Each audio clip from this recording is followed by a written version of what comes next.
Oltiin nagaa dhaggeeffattoota raadiyoo BBC afaan oromoo sagantaan keenya galgala kanaa eegalee jira akka isinii dhiyeessu Ambeekaa Toomaati. Sagantaa har'aatiin gollicha dheengee waggoota 3 darban hooggansa waraanaa akka hin turree fi hidhaa dhaabbii jala akka ture himu.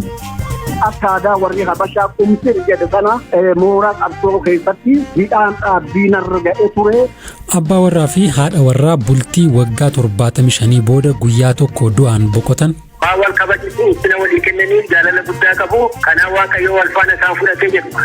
Sudaan keessatti fonqolchi mootummaa yaalamee fashaluu fi oduu gaggabaaboo keessatti ammoo Yamanitti Doonaald Tiraamp irratti murteen du'aa darbu dhageessu. Nu waliin yeroo gaarii.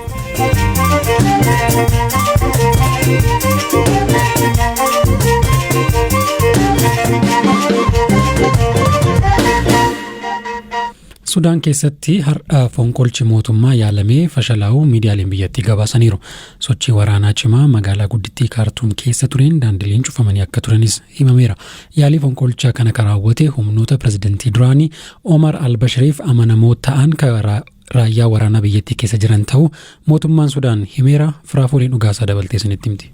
Kibxata har'aa Sudaan keessatti namootni pirezidaantii duraanii aangoorraa kaafame Omar al-Bashir waliin hidhata qaban jedhaman yaalii fonqolchaa gaggeessuu isaanii miidiyaaleen biyyattii gabaasani. Ministeerri odeeffannoo biyyattii Hamza Baluul ibsa miidiyaaleef kennaniin namootni gara duubaatti nu deebisuuf yaalan jiranis nuti gara duubaatti hin deebinu jechuun humnootni dukkanaa yaalii kana taasisan utuu hin milkaa'in to'annoo jala oolaniiru jedhani. Gabaasaaleen magaalaa guddoo Kaartuumii fi magaalaa dhiyeenya jirtu Omdurmaan keessaa bahan sochiin waraanaa cimaa jiraachuu fi riqichi laga Abbayyaas cufamuu akeeku. Dabalataan daandileen gara Kaartuumii fi buufataalee dooniitti geessanis cufamuun isaanii himameera. Miidiyaan AFP madda mootummaa wabeeffachuun akka gabaasetti kanneen taatee kana duuba jiran gamoo miidiyaa mootummaa to'achuuf yaalanis hin milkoofneefi. Viidiyoon marsaalee hawaasaa gubbaatti qoodaman ammoo konkolaattota waraanaa daandiiwwan gubbaa jiran mul'isa. Mootummaan Sudaan taatee kana to'achuufis tarkaanfileen fudhatamaa jiraachuu ibseera. Akka Reuters gabaasetti dubbiin himaa waraanaa Mohaammed Al-Feki Suleeman kanneen shakkaman irratti qorannoon hatattamaan ni eegalaa jedhaniiru. Waggaa 2 dura bulchaan biyyattii yeroo dheeraa Omar al-Bashir aangoorraa kaafamuu isaanii booda waliigaltee aangoo qoodiinsaan mootummaan waraana bakka bu'oota siivilii fi gareewwan mormaa turan keessaa bobba'ee hundaa'eera.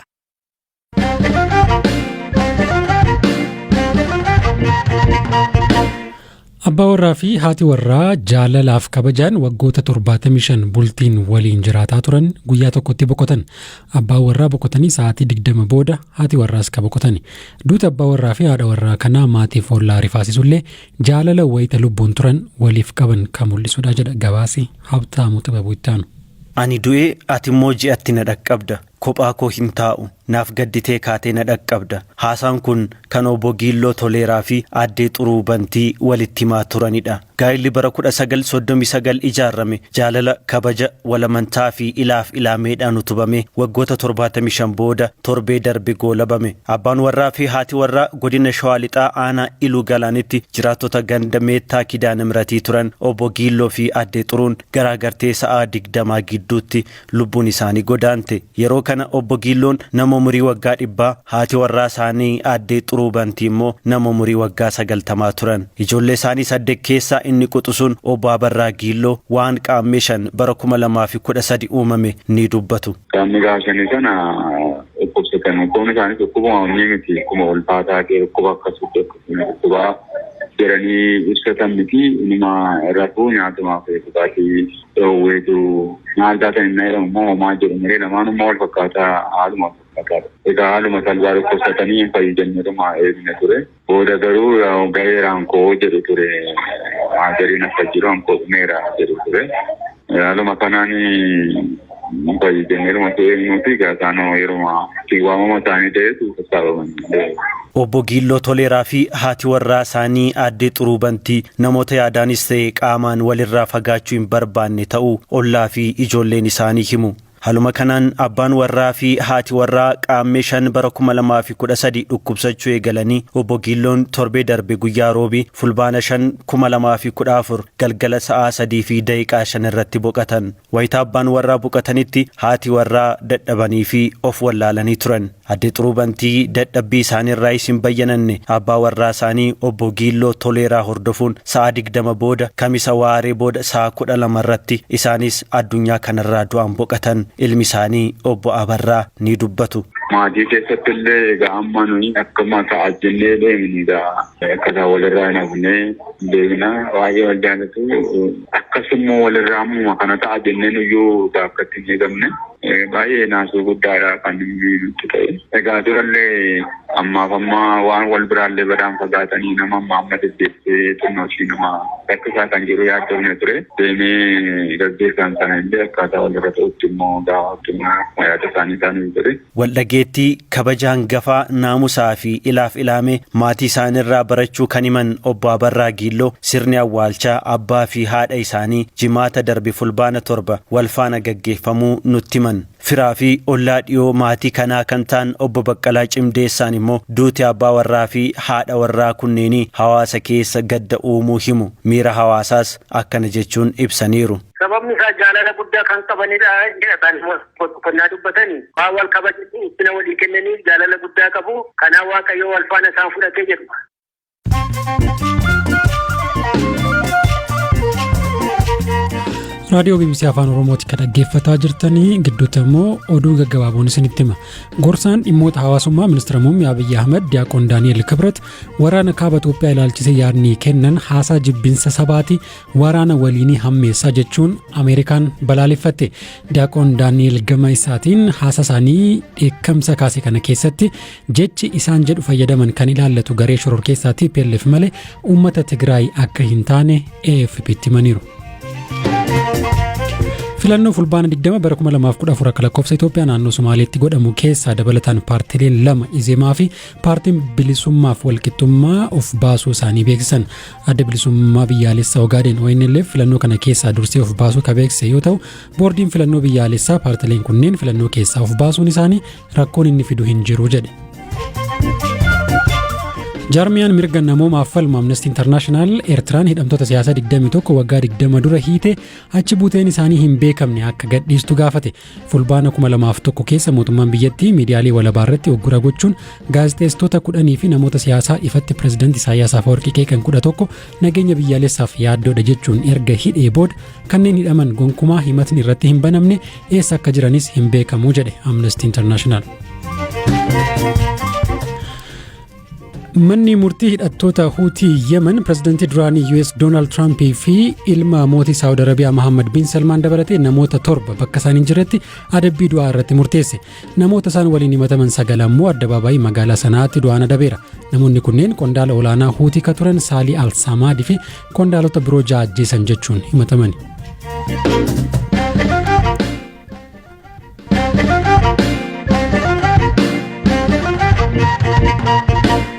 Odeessa itti aanuuni guyyaa kaleessaa waamicha mootummaa simatee Finfinnee kagalee ajajaan duraanii waraana bilisummaa Oromoo zoonii kibbaa Gollicha Dheengee waggoota 3 darbaniif hidhaa dhaabbii keessa akka ture BBC'tti hime. Wallabdee ajajoota olaanoo waraana bilisummaa Oromoo zoonii kibbaa waliin qabaachaa tureen haga yaaliin ajjeechaa irratti raawwatamuu irra gahee akka ture dubbata. Finfinnee galuu guyyoota muraasa dura ture waa'illi koo Zalaalam Taaddasa bilbilaan ka dubbise. Waraanni kibbaa hoogganaa kan ture ammaan barri isaatti tureera fagoodha.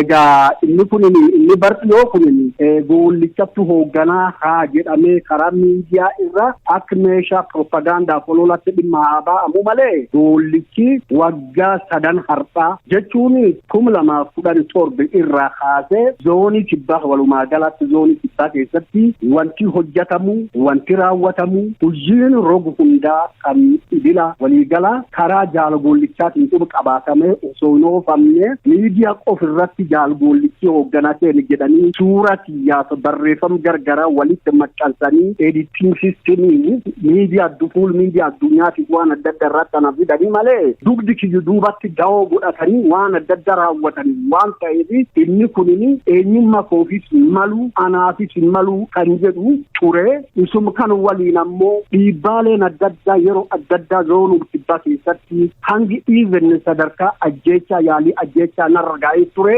waldhabbiin guddaan gidduutti taa'ee adeemsi heeraa hin jiru pirinsipilii irratti waldhabne heeri irratti waldhabne naamus irratti waldhabne akkanatti socho'uu hin qabnu dhatti kun hin baasu qabsoof yoo ta'e daandii qabsoo isuudhaaf qajeelaa irratti waliin masakamuu qabna akkaataa pirinsipilii fi caasaa hooggansaa inni amma jirtullee sirrii miti waa hedduutu fooyya'uu qaba tariif yoo kan hooggannaan jettan taate sirnatti of deebisuudha reessu ubaaromsu sirnatti of deebisuudha jedhu gaafii keessa kanan qabaachaa ture waggaa sadan kana waldhabbiin kun baay'atee sadarkaa doorsisaa fi wantoonni adda addaa sadarkaa miidhuu fi even isolation keessa nagalchanii akka aadaa warri habashaa qumsir jedhe sana mooraa qabsoo keessatti hidhaan dhaabbii narra ga'e ture sadarkaa lubbuu kiyyaa sodaatee gara eenyu meeqa siroorrisu kaasu sodaachisu eenyu inni na sodaachise qaamota istaafa zoonii kibbaa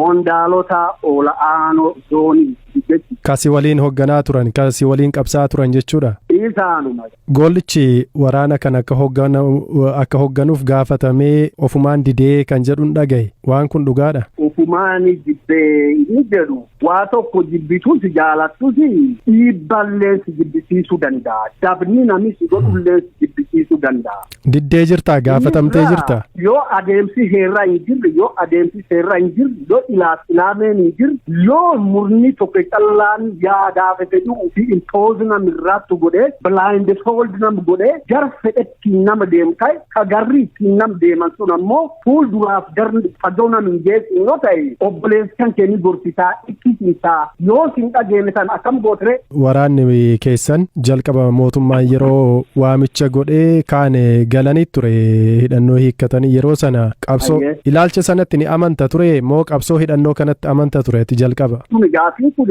qabsoo karaa nagayaa addi bilisummaa oromootu guutuutti qabsoo karaa nagaatti amanee gala hayyoonni oromoo karaa nagaatti amananii galan inni kun goollichi karaa nagaatti amanaa inni kunuyyuu tooftum kalee ittiin waraan biratti najjiti yakkan sana karaa nagaatti yoo amane yakka maal qaba karaa nagaa ka dhaabni isa amaneetti amanuutu cubbumoo karaa nagaa ka dhaabii isa amansu didanii bale buutuu qajeelaadha abaluu kaleessayyuu qabsoo karaa nagaatti amana toof kaadhaas yaabii kutee nu keessatti hambisee fi jechoonni akkasii dadarbatamaa zoonii keessatti ture haa ta'uuti inni kun qabsoo karaa nagaatti yoo amanan rakkoo maal dhaabattu karaa nagaatti amane. Tarii akkati dhiistee hin galle gara uummataatti hin makamne dhiibbaan sirratti godhameera yeroo san bosonaa. Ani guyyaa dhaabni addii bilisummaa Oromoo gara qabsoo karaa nagaa biyyatti galeeyyuu zoonii kibbaa keessatti hidhama dhaabbii ta'ee jira waggaa sadii guutuu hidhama dhaabbii ture. Miidiyaa irratti yeroo dubbattu dhaga'ee beeka akka hoogganaa waraana kibbaa taatetti yeroo san akkamiin dubbachuu dandeesse? Atiyyoo amma kan qabamtee dirqisiifamtee roorrifamtee ittiin dubbatti jedhanii tuu filatuma dubbattee lubbuu kan bararuu filat. Doorsifamee roorrifamee miidiyaa irreeffannaa dubbisiisu dirqisiisanii ani hidhama dhaabbii. Takkayyuu nagaan hin oolle takka sammuu nagaa hin jiraanne nama halkan guddaa yoom du'aa boru du'aa ibsaan akkas gidduutti as ga'e. Kan uummanni beeka uummati naannoo beeka guyyaa rasaa kanan dhukaasan naadhanillee jira. Gollichi kana booda kallattiin qabsoosaa maal ta'a? Maal goota kana booda? Wanti aanatti namaatti amma kana booda nan godhe jedhu waan jiru natti hin fakkaatu. Jechuun? Qabsoo kaleessa gooneerra hojjanneerra utubaan hadi dhiiban qaba hadi dhiisan qaba jedhee Oromoon ammanini akka namaatti akkuma uummanni Oromoo tokko jiraatutti jiraachuun barbaadaa jiru. Sagalee gollicha dheengeetii ka dhageessanii dabalataan kora waraanni bilisummaa Oromoo dhiyeenya magaalaa Gimbiitti godhadhe jedhee akka quba hin qabnee fi waliigaltee hidhattoonni waraana bilisummaa Oromoo finciltoota Tigraay waliin qabsaa'uuf tolfatan akka ittiin amannee fi sirrii hin taane gollicha dheengee BBC'tti himeera.